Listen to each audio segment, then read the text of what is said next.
L'industrie 4.0, c'est une nouvelle révolution industrielle. De quoi il s'agit?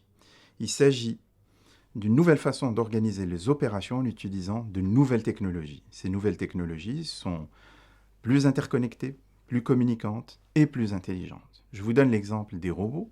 Les robots d'aujourd'hui et de demain sont des robots beaucoup plus intelligents et beaucoup plus amicaux. Beaucoup plus intelligents parce que ce sont des robots programmables beaucoup plus facilement. Vous les donnez à un opérateur ou un technicien, il sait leur expliquer en répétant, leur montrant les gestes, et le robot répète de manière mécanique. Donc c'est une programmation entre guillemets conviviale. La deuxième chose, ils sont plus amicaux. Vous vous souvenez des robots qui sont entourés par des grillages inaccessibles et dangereux. Demain, les robots vont travailler à côté de nous pour nous aider dans nos activités, pour les rendre plus efficaces ou plus faciles à effectuer. Pourquoi est-ce qu'on s'y intéresse aujourd'hui? On s'y intéresse pour trois raisons, trois facteurs concomitants. Le premier, il s'agit des coûts. Les coûts baissent à grande vitesse. Les coûts, par exemple, si on prend les coûts des robots, vont baisser encore de 20% sur les 5 prochaines années. Deuxième raison, c'est une raison d'accessibilité. Ce sont des technologies très faciles d'utilisation. Je vous disais, je vous citais les robots. Je peux citer les lunettes à réalité augmentée. Vous faites de la maintenance, vous réparez une armoire électrique, vous allez pouvoir mettre une lunette à réalité augmentée. C'est très facile. Vous pouvez presque la programmer ou la télécharger vous-même.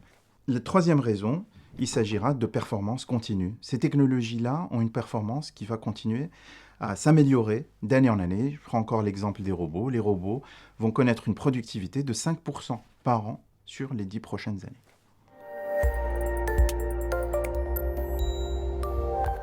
L'industrie 4.0 va rabattre les cartes de la compétitivité mondiale. Les coûts de production vont baisser de 20 à 40% sur les 5 à 10 années à venir, selon bien sûr les pays et les secteurs.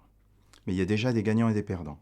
Des gagnants, je peux citer l'Allemagne, la Corée du Sud, l'Angleterre, les États-Unis, le Canada. C'est des pays très en avance avec des démarches très énergiques dans le domaine, dans l'utilisation, pour qui l'industrie 4.0, c'est le présent. Mais il y a aussi des perdants. Des pays pour qui ce ne sont encore que des gadgets, pour qui il n'y a pas de vision très claire. Et là, je peux citer l'Italie, l'Espagne, la France et bien d'autres, malheureusement.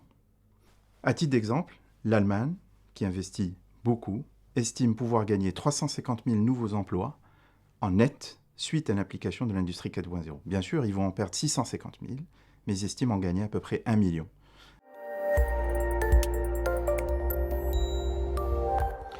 Les talents seront la composante essentielle pour le succès de l'industrie 4.0.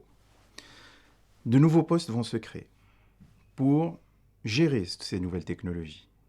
Les programmateurs Big Data, les analystes et programmateurs d'outils de simulation, les managers de robots, par exemple, les programmateurs de lunettes à réalité augmentée. De nouveaux talents et de nouveaux postes seront créés pour gérer toutes ces nouvelles technologies qu'il faudra maîtriser. Mais il faudra également former les talents existants, les personnes qui travaillent actuellement à l'utilisation de ces nouvelles technologies. Donc on aura bien ces deux axes de développement qui seront très importants en termes de formation. La France a plusieurs atouts dans le domaine. Elle a des instituts de recherche réputés, des écoles et des universités de haut niveau, des techniciens très compétents et surtout un niveau général d'éducation assez élevé, avec beaucoup de jeunes capables aussi de s'approprier ces nouvelles technologies.